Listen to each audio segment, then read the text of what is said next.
Hello guys, welcome back to the channel. In this today's tutorial, I'm going to show you a simple yet cute hair combo in the Dress to Impress. Okay, let's get into it guys. First of all, I'm going to go to the hairstyle selection and then we're going to go to the updo category and you can use this hairstyle and also this one. And then we're going to go to the curly and you can choose this hairstyle, but you can use the bang only. Okay, and it will create something like this. It's really cute, right? And you can adjust the color according to your outfit.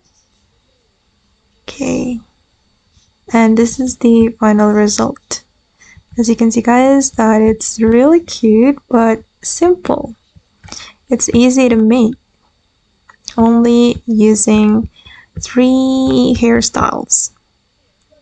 Okay, and that's all the way to create this simple yet cute hair combo in Dress to Impress.